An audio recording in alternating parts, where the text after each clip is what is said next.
श्री महानग जगद्गुरू संत तुकाराम महाराजांचं हे गाथा मंदिर आहे। तर नमस्कार मित्रांनो, मी स्वप्नील वाधवणकर तुमचं पुन्हा एकदा स्वागत करतो आपल्या मराठीमुळे यूट्यूब चॅनलमध्ये। तर आजची ही मागची थोडी मंडळी बघून तुम्हाला कळालं असेल आम्ही कुठंतरी निघालो आहे। तर ही तयारी गेली आम्ही 15-20 दिवस झालं करतोय। म्हणजे जायचं प्लॅनिंग करत होतो, आम्ही डेट फिक्स केली आणि जायची आज वेळ आलेली आहे, ती तारीख आलेली आहे। तर सगळे सज्ज झालेले आहेत निघण्यासाठी। आपल्याबरोबर टोटल 6 बाईक्स आहेत, 5 तर इथंच अवेलेबल आहेत। 6वीचं काही सांगता येत नाही, येईलसुद्धा नाहीसुद्धा किंवा डायरेक्टली जॉईनसुद्धा होईल। तर मी तुम्हाला भेट घालून देतो सगळ्या बायकर्सची आणि त्यांच्याबरोबर पार्टनरची। तर मित्रांनो, हा पहिला रायडर आहे आपला सुशांत, त्याच्याकडे आहे स्प्लेंडर आणि त्याच्याबरोबर पार्टनर आहे त्याचा सौरभ। त्यानंतर हा सौरभ आहे आपला FZ आहे 125 cc आहे ते सौरभ आहे आणि त्याच्याबरोबर आय थिंक आकाश असेल। त्यानंतर आपली तिसरी बाईक आपली डॉमिनर आहे 400, त्याच्यावरती मी आहे आणि त्यानंतर पुढे बघू कोण बसते रामला पकडून त्याला बाईक आहे दुसरी स्प्लेंडर आणि त्याच्यावर अनिकेत आणि भूषण असेल। आणि ही आहे 5वी बाईक जी ॲव्हेंजर आहे प्रशांतची, प्रशांतबरोबर असणार आहे आपला आव्या। तर हे सगळी म्हणजे टोटल 5 बाईक झालेले आहेत आणि 10 जण आहेत। तर एका बाईकमुळे थोडं अवघड झालेलं आहे। तर बघू, एका बाईकमुळे दोघं जण म्हणजे एक जण कॅन्सल झालं की दुसरा जण कॅन्सल होईल। तर अजून कॅन्सल नाही झालेलं, पण बघू राईडमध्ये आपल्याला भेटतात का नाही ते। तर मित्रांनो, शेवटी आपण आपल्या बाईकवरती बसलेलो आहे आणि ही थोडी रील स्टार मंडळी आहेत।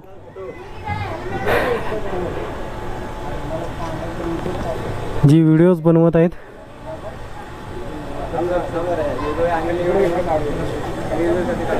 हा सौर्या, तो रामदास।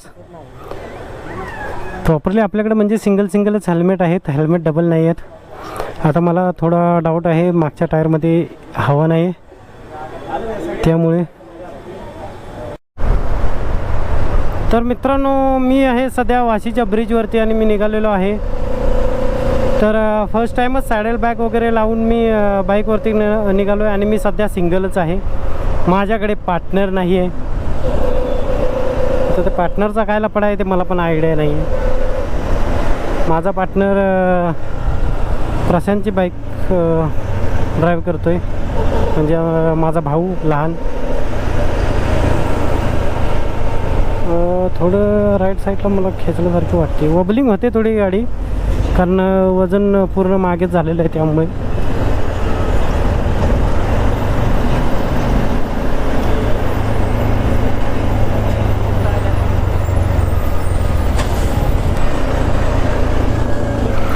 तर मित्रांनो, ग्लव्स आपण बांधलेले आहेत, असेच बंजी कोडणे आहे बघा इथे टाकीवरती। आणि टँक बॅग नाही लावलेली यावेळेस मी, ती अनिकेतच्या बाईकवरती आहे टँक बॅग।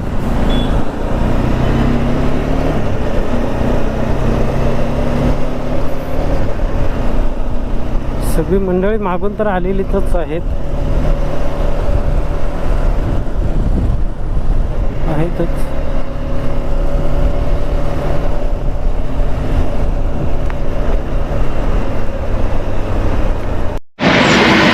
तर मित्रांनो, तर पहिला स्टॉप घेतलेला आहे आपण फ्यूल ब्रेकचा, ते ह्या पेट्रोल पंपावरती।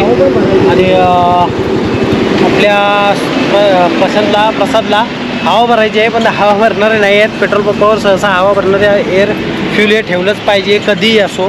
तर ह्या पेट्रोल पंपावरती नाही, हा कळंबोलीचा पेट्रोल पंप आहे आणि ह्या पेट्रोल पंपावरती आम्ही दरवेळेस फिल करतो। पण हे हवा भरण्याचं हा प्रॉब्लेम दरवेळीचा आहे त्यांचा, तर त्यांनी ह्याचं सोल्युशन केलंच पाहिजे। तर आपली राईड स्टार्ट झालेली आहे आणि आपला पहिला ब्रेक म्हणजे फ्यूल ब्रेक घेतलेला आहे आपण, तो कळंबोलीच्या पेट्रोल पंपावरती। आता इथून डायरेक्टली स्टॉप लवकर नाही घेता येणार, कारण जास्त म्हणजे आम्ही लवकरच निघालो आहे। निघायचं होतं 2 वाजताचा टाईम होता, तर म्हटलं 2 वाजेपर्यंत असा पण टाईमपास होणार आहे, त्यापेक्षा लवकर निघालेलं बरं, म्हणून आम्ही लवकर निघालेलो आहोत। आणि कसा टाईमपास करत करत जायचं आहे. जास्त काय ओव्हर स्पीडिंग नाही करायची, कारण आपल्याबरोबर 2 स्प्लेंडर आहेत. त्या जास्त पळणार नाहीत, तरी पण त्यांना कमी समजू नये, कारण एका स्प्लेंडरचा ड्रायव्हर हेवी ड्रायव्हर आहे. तर पुढे आपली ही मित्रमंडळी आहेत जी रेस्ट घेतलेली आहेत. तर आपण पुढे आपला व्लॉग आहे ना तो चालू ठेवू. मगाशी ओळख करून दिलेली आहे, त्यातले काही जण कॅन्सल झालेले आहेत, पण काही जण जी येत आहेत त्यांच्याबरोबरच आम्ही ही राईड एन्जॉय करणार आहे. तर आपण भेटू डायरेक्ट बाईकवरतीच. तर मित्रांनो, ही आपली राईड अशीच चालू झालेली आहे. या राईडची मजा आपण घेत चालवलो आहे. तर ॲक्च्युली लीड सुशांत करतो आहे, पण मागे पुढे होतं आहे, पण आम्ही एकमेकाला सोडत नाही आहे. मी लीड करणार होतो, पण प्रॉब्लेम कसा होतो आहे, एखादी गाडी मागे राहिली तर प्रॉब्लेम होतो, कारण माझी स्पीड जास्त आहे. त्या कारणाने आम्ही सजेस्ट केलं की एक स्प्लेंडर लीड करत असेल स्प्लेंडरवाला, तर बाकीच्यांना काही प्रॉब्लेम येणार नाही. पण हे आपले एवढे स्लो चालत आहेत ना की मला तर ॲव्हरेज अजिबातच गाडी देणार नाही.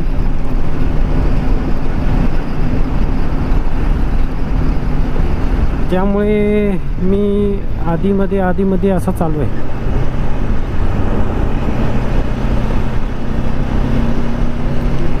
कसं मित्रांनो, राईड ही करत जायची आहे. माझी खूप दिवसानंतर ही राईड झालेली आहे. व्हिडिओ तर आपले आलेले आहेत आणि खूप असे व्हिडिओ पेंडिंग आहेत. मला एडिट करायला वेळ भेटत नाही आहे, आणि आपले सबस्क्रायबर एवढे स्पीडने तर वाढत नाही आहेत तर जसे म्हणावे तसे, कारण ते व्हिडिओ टायमावर येत नाही, त्यामुळे आहे ते. ही एक हिरकणी, माझी हिरकणी तर चालू आहे, पण ह्या हिरकणीला काय झालं आहे माहिती नाही, थांबले रस्त्यातच. आम्ही JNPT सोडून पुढे आलेलो आहोत.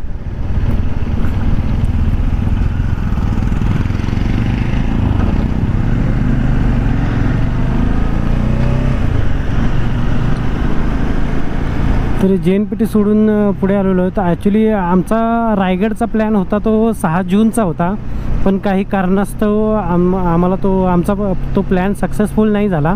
त्यामुळे हा 9-10 तारखेचा आम्ही प्लॅन केला आहे. म्हणजे हा प्लॅन केलेला आहे राज्याभिषेक सोहळा झाल्यानंतरचा. 1 डे स्टे असणार आहे आपल्याला. राहण्याची आम्ही अजूनही काही अद्याप सोय केलेली नाही. सोबत म्हणजे ते बॅनर वगैरे असतात ना, तशा प्रकारचे घेऊन चाललेलं आहे. मोठ्या गाड्या आहेत, या मोठ्या गाड्यांवरून तरी थोडं सावध होऊन चालवायचं आहे आपल्याला. आणि मोस्टली या रोडला ना स्पीड ब्रेकर खूप आहेत, खूप म्हणजे खूप. या रोडला आला ना मला खूप कंटाळा येतो या स्पीड ब्रेकरमुळे. एवढे स्पीड ब्रेकर आहेत ना की विचारू नका. तुम्ही बघितले नसाल तेवढे स्पीड ब्रेकर या रोडला आहेत. बाहेरगावी स्पीड ब्रेकर ठेवत नाहीत, पण आपल्या इंडियामध्ये सगळ्यात जास्त स्पीड ब्रेकर आहेत, सगळ्यात जास्त.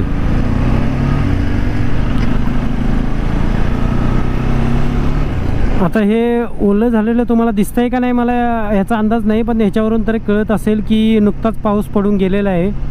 आम्ही जॅकेट वगैरे तर ठेवलेलं आहे सोबत. हे असे महानग गाडी राईटला आहे, त्याला म्हणजे तुला माहिती आहे बाबा की भाडे उचलत जायचं आहे तर लेफ्टलाच ठेवू ना गाडी, राईटला उगाच कशाला दुसऱ्यांना ताप देतोय, बरोबर ना. महानग. तर आता अंधार आहे, मग अंधारातच आपण थोडी व्लॉगिंग करतोयच.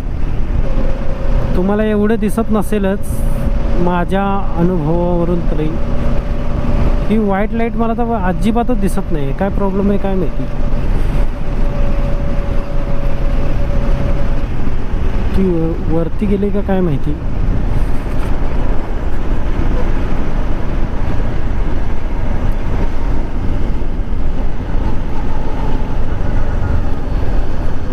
हा एक उत्तर आला स्पीड ब्रेकर.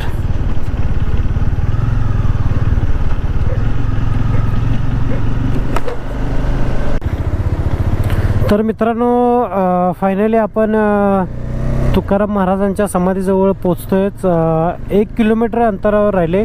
तुम्ही आजूबाजूला तुम्हाला दिसत असेल अंधाराचं की नाही माहिती नाही, पण खूप पाणी भरलेलं आहे. पाऊस एवढा होता ना की मला शूट करायला काही भेटलं नाही आणि मीडिया मोड असल्या कारणाने आपल्याला तो वॉटरप्रूफ नव्हता.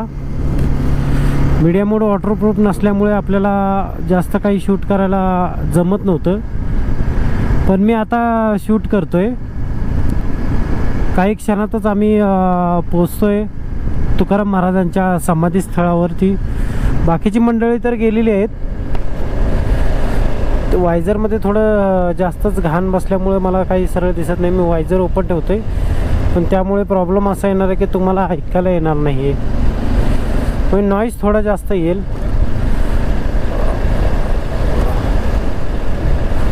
खूप पाऊस एवढा भयंकर होता ना की विचारू नका. समोरचं काही दिसत नव्हतं.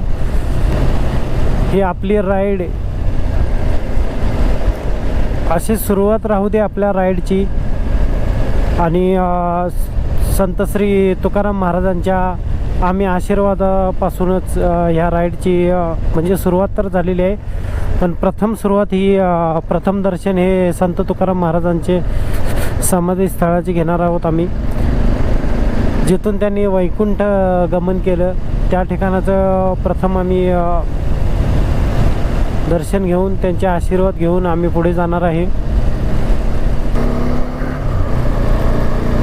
खूप डेव्हलप झालेला आहे ही सिटी आहे. पण त्यावेळेस त्या काळामध्ये हे एक छोटंसं गाव होतं आणि आता ह्या गावाचं रूपांतर एका शहराप्रमाणे झालेलं आहे. वस्ती वाढलेली आहे. हा तुम्ही गेट पाहू शकता. जगद्गुरू संत तुकाराम महाराजांच्या मंदिराकडे जाणारा हा प्रवेशद्वार होता. काही क्षणातच आपण तुकाराम महाराजांच्या मंदिराजवळ पोहोचणार आहोत.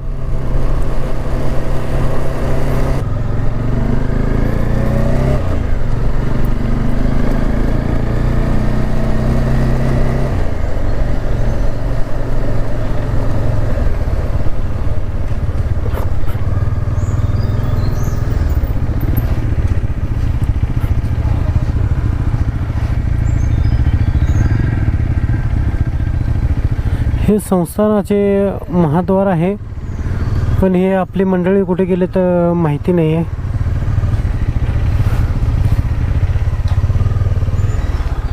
तर आपण त्यांना कॉन्टॅक्ट करू.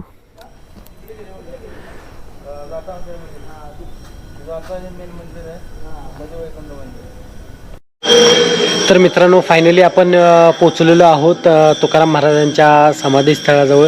म्हणजे ॲक्च्युली ते समाधीस्थळ नाही आहे, तर ते वैकुंठ गमनाचं मंदिर आहे संत श्री जगद्गुरू संत श्री तुकाराम महाराजांचं. तर तुम्हाला मी थोडं दाखवत जातो. बघू आतमध्ये कॅमेरा अलाव असेल तर खूपच छान होईल.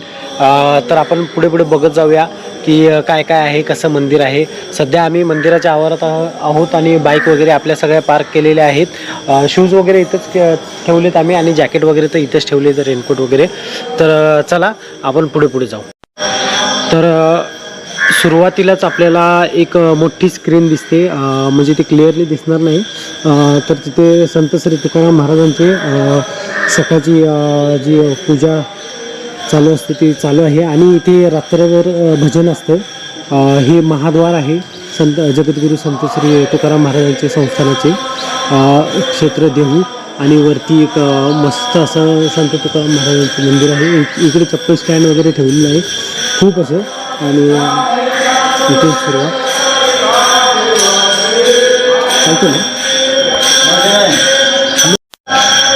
तर जसं आतमध्ये जसं येतो त्यानंतर आपल्याला पाहायला मिळतं ते इथे चौकट बनवलेली आहे आणि त्यानंतर इथे श्रीरामाचं मंदिर आहे.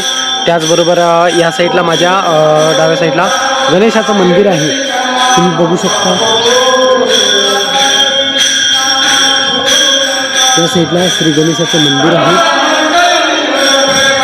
इथे रात्रभर भजन असते. दरवेळेस भजनी मंडळी आहे, तिथे कार्यालय आहे आणि खूपच छान असतात. सर्व भाविक मंडळी आलेले आहेत तिथे. ही शिवा मंदिर आहे. जगद्गुरू संत श्री तुकाराम महाराजांची ती समोर आहे ती शिवा मंदिर आहे. तिथे हस्तलिखित अभंग गाथा ठेवलेली आहे ती दाखवता येईल आपण. त्यानंतर आपण इथे आलेलो आहे तर सार्थक झाल्यासारखं वाटतंय. तर तुम्ही बघू शकताय ज्यांना कोणाला शक्य होत नाही आळंदीची वारी चालू असते त्यावेळेस शक्य होत नाही यायला, त्यामुळे आपण हे मंदिर असंच दाखवत आहोत इथे साईडला. शिवा मंदिर आहे. शिवा मंदिराचं शिवा मंदिरापासून आपण सुरुवात करते. म्हणजे आतमध्ये तुम्ही पाहू शकता वेगवेगळे तुकाराम महाराजांचे जे श्लोक आहेत ते दिलेले आहेत तिथे, जे आपण भजनामध्ये म्हणतो.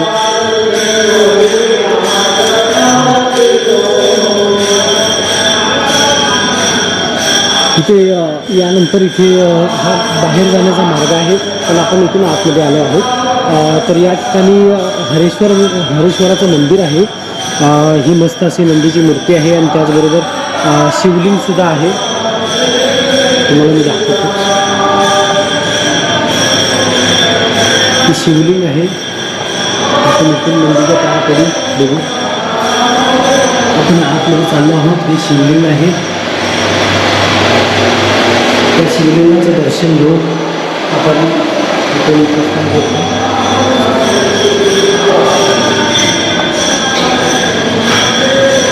यानंतर या ठिकाणी महाप्रसादाचा लाभ घेण्यासाठी ही जागा आहे. दुरून दुरून भाविक येतात, तर प्रत्येकाला हा महाप्रसाद मिळतो. हे मोठं तुम्ही कलाकृती बघू शकता, शिल्पकार की कशा प्रकारे ही जडणघडण केलेली आहे.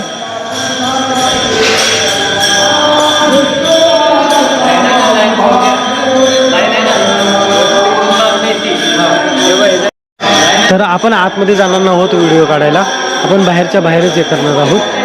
तर बघतोय श्रीरामाचं मंदिर आहे, राम लक्ष्मणाचं. त्यानंतर त्या साईडला आहे ती दर्शनाची रांग या साईडला असते. हा हिरकणी कक्ष आहे. त्यानंतर बघा सुंदर अशा कलाकृती या ठिकाणी दाखवलेल्या आहेत. ते हनुमानाचं मंदिर आहे, तिकडे बघू शकतो. आपण इथूनच आलो होतो आणि असं गोल फिरून या साईडला येतो. तर मी आता आतमध्ये जाऊन दर्शन घेतो, कारण आतमध्ये कॅमेरा अलाउड नाही आहे. त्यामुळे मी हे इथेच थांबवतो आणि थोडं बाहेरचं तुम्हाला दृश्य थोड्या वेळानं दाखवतो. पहिल्यांदा दर्शन घेतो. चला तर एक फोटो काढला रे. ही संत श्री तुकाराम महाराजांची गाथा या ठिकाणी ठेवलेली आहे.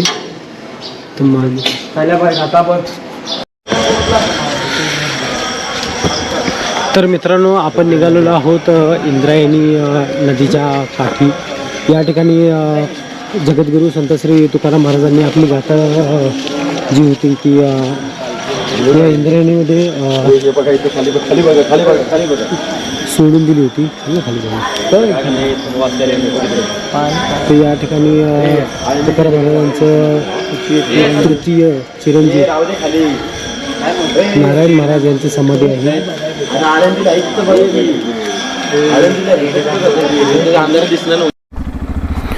तर मित्रांनो, या ठिकाणी आपण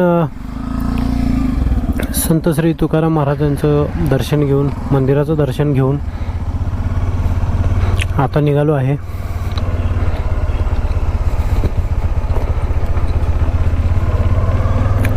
आम्ही आता रेनकोट वगैरे तर सगळं काढून ठेवलेलं आहे.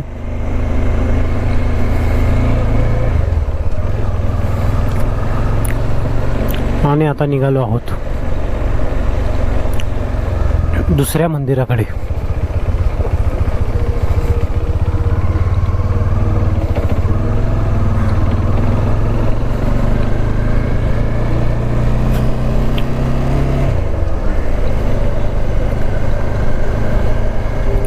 हे आहे संत श्री तुकाराम महाराजांचं वैकुंठ गमन. या ठिकाणाहून संत श्री तुकाराम महाराजांनी वैकुंठ गमन केलं होतं. तर मित्रांनो, ही नदी आहे ती पावसाळा असल्या कारणाने ती तुम्हाला अशी दिसत आहे.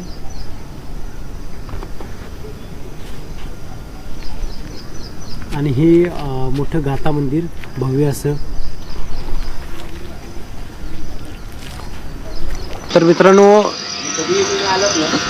या ठिकाणी तुम्ही बघू शकता की ती मस्त अशी कलाकृती केलेली आहे.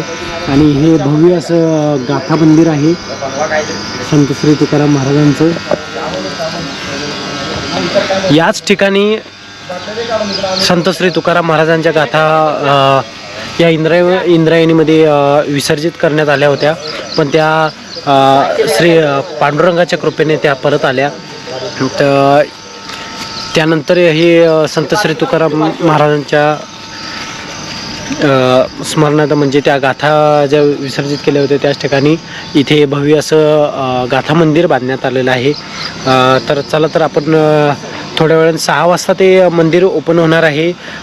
तोपर्यंत आपण थोडं आपल्या चहा पाण्याची व्यवस्था करूया, जोडणा करूया आणि भेटूया तुम्हाला पुढे. तर मित्रांनो आपण सध्या आहोत श्री तुकाराम महाराजांच्या गाथा मंदिराकडे. आणि हे बघा, हे आहे गाथा मंदिर. संत श्री जगद्गुरू संत तुकाराम महाराजांचं हे गाथा मंदिर आहे.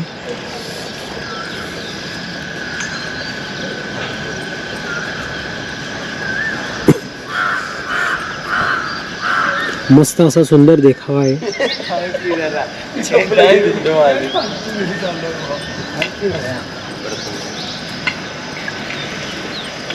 एक असं सुंदर हे मंदिर आहे. आता कोणत्या मंदिरावर फोटो काढतो.